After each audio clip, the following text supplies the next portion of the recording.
বিসমিল্লাহির রহমানির রহিম। সকল প্রশংসা আল্লাহর, সকল ক্ষমতার মালিক আল্লাহ মহান। আসসালামু আলাইকুম আমার প্রাণ প্রিয় সকল আপনজন, কেমন আছেন? আমি আপনাদেরই সামান্য একজন কান্তাপা আবারও চলে আসলাম আপনাদের মাঝে অসংখ্য খবরের বার্তা নিয়ে। আজকে হচ্ছে 9/5/2025 সাল। আল্লাহর নামে কাজ শুরু করিলাম। আমি আমার আল্লাহর ঘরে সালাম ও দোয়া পৌঁছে দিলাম। আমার প্রিয় নবীজির রওজা মোবারকে সালাম ও দোয়া পৌঁছে দিলাম। হযরত শাহজালাল শাহপরানে সালাম ও দোয়া পৌঁছে দিলাম। আজমি শরীফে সালাম ও দোয়া পৌঁছে দিলাম। মাইজবান্ডার শরীফে সালাম ও দোয়া পৌঁছে দিলাম। আল্লাহ আপনি নামাজ রোজা ইবাদত বন্দেগী কবুল আর মঞ্জুর করে নিন, আমিন। আমাদের এই প্রতিষ্ঠানটা হচ্ছে বিয়ে শাদীর একটা মাধ্যম। আপনাদের যাদের ঘরেই বিবাহযোগ্য ছেলে মেয়ে আছে, ইনশাল্লাহ আমাদের অফিসে সরাসরি চলে আসতে পারেন। অফিসের ঠিকানাটা বলে দিচ্ছি। বাড়ির number 8, block B, main road, Banasree, Rampura. Mobile নাম্বারগুলি বলে দিচ্ছি: 01971860261। আরেকটা নাম্বারও আছে 01711860261। সকল প্রশংসাই আল্লাহর, আমরা ওসিলা মাত্র। আমরা যেভাবে সেবাটা প্রদান করি, আপনাদের বায়োডাটার ছবি আপনারা 100% সততা নিয়ে দিবেন, আমরাও আপনাদেরকে 100% সততা নিয়েই আপনাদেরকে সেবাটা দিব। তবে বিয়ে শাদী না হলে কেউ কারো পরিচিত না, তাই অপরিচিত মানুষের সাথেই আমাদের পরিচিত হয়। তো সেজন্য নিজ দায়িত্বে একটু খোঁজখবর নিয়ে কাজ করে নেবেন। সকল প্রশংসাই আল্লাহর, আমরা তো ওসিলা মাত্র। এই মুহূর্তে আসলে বেশ কয়েকটা পাত্র পাত্রী দুটোই আসছে। আমি খুব এক্সক্লুসিভ একটা পাত্রী আসছে, তার জন্য আমার পাত্র প্রয়োজন। মেয়ে হচ্ছে, একটু দেখেই বলি কারণ উনি আমাদের সাথে মাত্রই অ্যাড হলো। ভদ্র মেয়ের পাত্র চাই। মেয়ে হচ্ছে সপরিবারে অস্ট্রেলিয়ার সিটিজেন। মেয়ের ডেট অফ বার্থটা একটু দেখে বলি। বাবা হচ্ছে সচিব। মেয়ের 29 বছর বয়স। মেয়ে 5 ফিট 4 লম্বা, নেভার ম্যারিড, আর এসএসসি বিকর্নাসা করে। অস্ট্রেলিয়াতে সে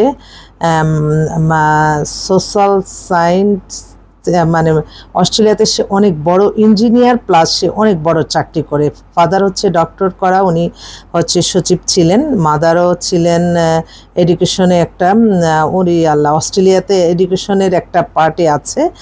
অনেক কোয়ালিফাইড পরিবার। তো উনি এইমাত্র বলল যে আমাকে একটা অস্ট্রেলিয়া থাকা মেয়ে তো অনেক সুন্দর, বয়স তো বোঝাই যায় না, অস্ট্রেলিয়াতে আছে এরকম ছেলে ফার্স্ট চয়েস। আর দেশের যদি কোনো ছেলে অস্ট্রেলিয়ায় যেতে চায় অবশ্যই কোয়ালিফাইড তো হতে হবে, সেই অনুযায়ী আর কি চাচ্ছে। বা আলহামদুলিল্লাহ, মেয়ে তো দেখতে অনেক সুন্দর। তো ওর জন্য একটা এই ধরনের ছেলে যদি থাকে, ওর সাথে বয়সে মিলে, একটু যোগাযোগ করেন ইনশাল্লাহ। আরেকটা হচ্ছে, এইমাত্র এক বোন ফোন দিছে তার ছেলের জন্য। ছেলে হচ্ছে সুইডেনের সিটিজেন, এবং আল্লাহ ফোন আসতেছে, একটু পরে কথা বলি। ছেলে হচ্ছে সুইডেনের সিটিজেন। ছেলে এত হ্যান্ডসাম, ছেলেরটা দেখে বলি। ছেলের date of birth 92, height 5 feet 6। সে ওখানে হচ্ছে সিভিল ইঞ্জিনিয়ার হিসাবে সুইডেনেই আছে।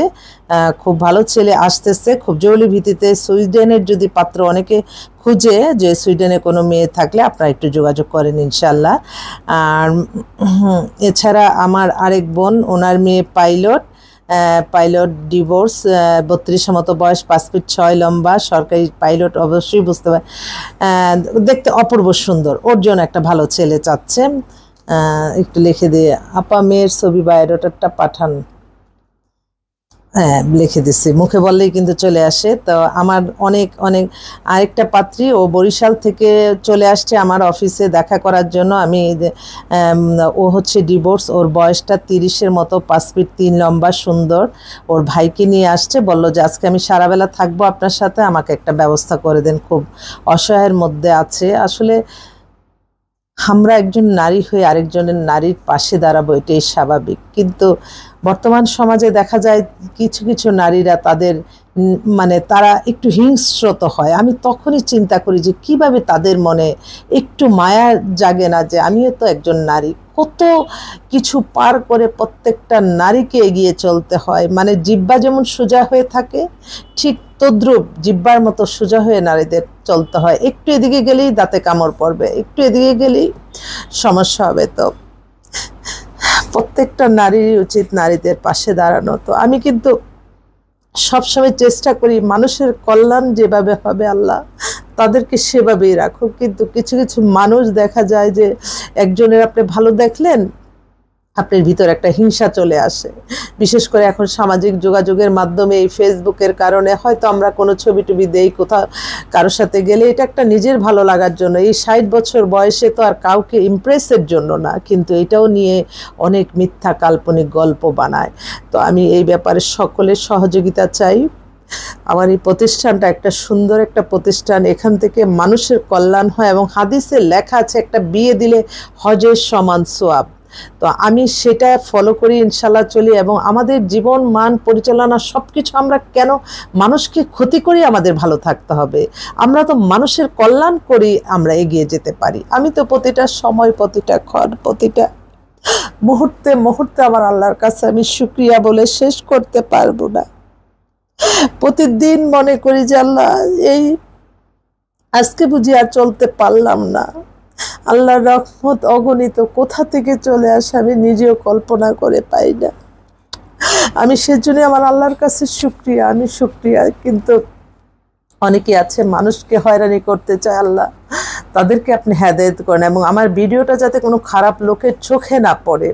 ফেসবুকে অনেক সময় আমরা কিন্তু এই যে আমাকে দেখতেছেন এটা আমি, বাট ফেসবুকে অনেক সময় ফিল্টার দিয়ে ছবি দিই, যে এইগুলি একটু নিজের ভালো লাগা যে না আমি ভালো আছি, কিন্তু আরেকটা মানুষ তো সেটা সহ্য করতে পারে না, সে এটা নিয়ে মিথ্যা কাল্পনিক গল্প বানায় ফেলা।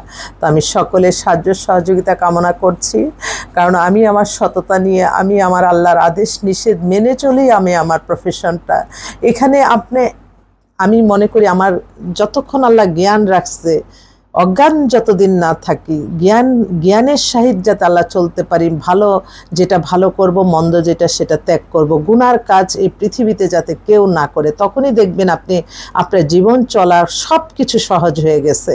তো আমি একজন নারী হয়ে এই প্রফেশনে আছি, জানেন অনেকে আছে হিংসার চোটে অনেক কিছু মিথ্যা কাল্পনিক গল্প বানিয়ে আপনাকে কিন্তু হয়রানি করে ফেলবে। কিন্তু এইটা আর কেউ বুঝে না যে এই সামাজিক যোগাযোগের মাধ্যমে যে এই যে খবরগুলি, এত মুখরোচক খবর, এগুলি যে তারা ভিউ পাওয়ার জন্য করে, সেটা আর কেউ বুঝে না, ওইটা ওই সত্যই মনে করে। তাই যারা কোনো মানে সত্যটাকে সত্য না বলে মিথ্যা কাল্পনিক গল্প বানিয়ে ফেসবুকে ছাড়ে বা ইউটিউবে ছাড়ে, তাদেরকে আইনের আওতায় আনা দরকার। কারণ একটা মানুষের জীবন কিন্তু শেষ হয়ে যায়। আমি অবাক হয়ে যাই যে মানে যেগুলি কল্পনাও করতে পারে না, সেই কল্পনাটাকেই বাস্তব বানিয়ে বানিয়ে লিখে ছেড়ে দেয় মানুষ। তো এই ব্যাপারে সকলেই সতর্ক থাকতে হবে। আমি আমার এই প্রফেশনে আমি আমার সততা, মেধা, পরিশ্রম দিয়েই আমি এগিয়ে যাচ্ছি। এগিয়ে যাব কি, আমাদের এটা হচ্ছে একটা সামান্য একটা প্রফেশন। একদিন ইনকাম না হলে আমার এই 10-15 জন 20 জন যে আমাদের যে স্টাফ, তাদের কিন্তু আমি চালাতে পারবো না। তো আমি আবার সবসময় ব্যবসা মুনাফিকিকারী আমি কখনোই পছন্দ করি না। আপনার মেয়ের জন্য, আপনার ছেলের জন্য আমার যতটুকু খরচ লাগবে, পরিশ্রম লাগবে এই একটা প্ল্যাটফর্ম তৈরি করতে, আমি ততটুকুই চাবো। আমি কখনো আপনাদের এই অর্থবিত্ত নিয়ে আমি নিজে খাবো না, নিজে পোশাক পরবো না, নিজের আভিজাত্য প্রকাশ করব না, আমি কখনোই এটা করব না। অতএব আপনাদের অবশ্যই মনে রাখতে হবে, আপনাদের সেবা পাওয়ার জন্য, আমাদের এই সেক্টরটা পরিচালনার জন্যই আপনাদেরকে আমরা সদস্য হতে বলি। তো এই ব্যাপারগুলি যাতে আমরা আসলে, আমি সবসময় চাই যে ভালো কাজ করতে। তো আল্লাহ যাতে আমাকে সেই তৌফিক দান করেন যে একটা মুখ, দুইটা হাত দেওয়ার যতটুকু পারি মানুষের কল্যাণ করব, এটাই আমি সকলের কাছে বলবো। এবং আমি সবসময় মনে করি আল্লাহ ছাড়া অগণিত বাজেট কেউ দিবে না। আমি আমার সততা, মেধা, পরিশ্রম এবং প্রত্যেকটা কাজ আপনারা যখন দেন, প্রত্যেকের জন্য আমার দোয়া, নামাজ, রোজা সব কিছু থাকতে। দেখেন মৃত্যুর আগ পর্যন্ত কিন্তু আপনি যত ইবাদত বন্দেগী করতে পারেন, মৃত্যু হলে এগুলি কিন্তু সব থেমে যাবে। বেঁচে থাকবে মানুষের দান সদকা, মানুষের কল্যাণ কতটুকু করতে পারছি, তাদের রুহের দোয়াটা কতটুকু নিতে পারছি, সেগুলি পাবো সোয়াব আল্লাহর কাছে। তো সেজন্য বেঁচে থাকতেই যত এবাদত বন্দিকি ভালো কাজ করে যেতে হবে। মানুষকে ঠকিয়ে কেউ বড় হতে পারে না। কিছু কিছু মানুষ এমন কিছু ছবি দিয়ে একটার সাথে আরেকটা মিলে কত রকমের কত কিছু, তখন আমি প্রতিদিনই আল্লাহর রহমতে তাহাজ্জুদ নামাজ পড়ি। কালকে আমার চোখের পানিগুলি পড়লো যে আমার এখানে কাজ করতো সেই মেয়ে এখন সে, আমি আর বলতে পারছি না, আমি কোনো নারীকে কখনো কষ্ট দিতে চাই না। নারীরা, প্রত্যেকটা নারী যত বিত্তশালী, কোনো না কোনো সাফারার।